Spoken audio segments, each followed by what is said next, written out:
अच्छा, बौद्ध धर्म में प्रतीक चिन्ह बहुत ज़्यादा पूछा जाता है।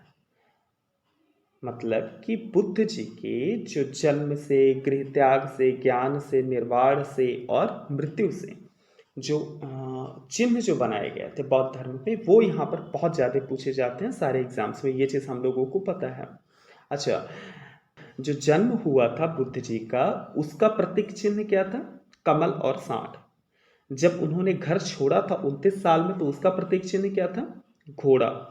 जब वो ज्ञान प्राप्ति कर रहे थे, मतलब 29 साल की उम्र में जब वो घर से निकले, 6 साल के तपस्या करने के बाद 35 साल की उम्र में उनको ज्ञान प्राप्ति हुई थी। और जो एग्जैक्ट जो 6 साल का ड्यूरेशन जो था, उसका हमारा चिन्ह क्या है? पीपल और बोधि वृक्ष।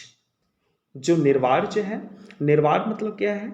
जब उनको ज्ञान की प्राप्ति हो गई थी, मतलब 35 साल की उम्र में उनको ज्ञान की प्राप्ति हुई थी। और जो 6 साल का ड्यूरेशन जो था, वो ज्ञान का एक दौरान था। उस दौरान का जो चिन्ह जो था, वो पीपल या बोधि वृक्ष था। लेकिन जब ज्ञान प्राप्ति हो गई 35 साल में, वह निर्वाण कहा गया। और उसका जो प्रतीक चिन्ह जो था, वो पद चिन्ह था। अच्छा, जब उनकी मृत्यु जो प्रतीक चिन्ह कौन सा है? स्तूप। इस चीज को थोड़ा सा ध्यान से थोड़ा देखिएगा। पहली बौद्ध संगीति कहाँ हुई थी? 4 ऑप्शन है: राजगीर, आहूत, वैशाली, पाटलिपुत्र, कुंडलग्राम। यहाँ पर चारों सीरीज जो हैं साथ साथ दे दिए गए हैं, एक लाइन में दे दिए गए हैं। क्या? पहला बौद्ध संगीति जो हुआ जो था, वो राजगीर आहूत में हुआ था।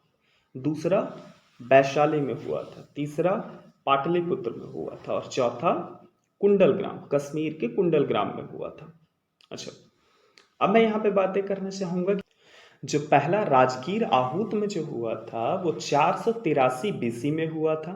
बीसी मतलब बिफोर जीसस क्राइस्ट, मतलब ईसा पूर्व। अच्छा, जो वैशाली में जो हुआ था दूसरा, वो 383 बीसी में हुआ था। और जो पाटलिपुत्र में जो हुआ था, वो 255 बीसी में हुआ था। और कुंडलग्राम का जो था, वो पहली शताब्दी में हुआ था। कहीं कहीं पहली शताब्दी में लिखा हुआ मिलता है, और कहीं कहीं 19वीं शताब्दी में लिखा हुआ मिलता है। तो जो 19वीं शताब्दी, जैसा कि हम लोग को पता है कि कनिष्क के समय हमारा कैलेंडर कनिष्क के समय वाला ही चलता है।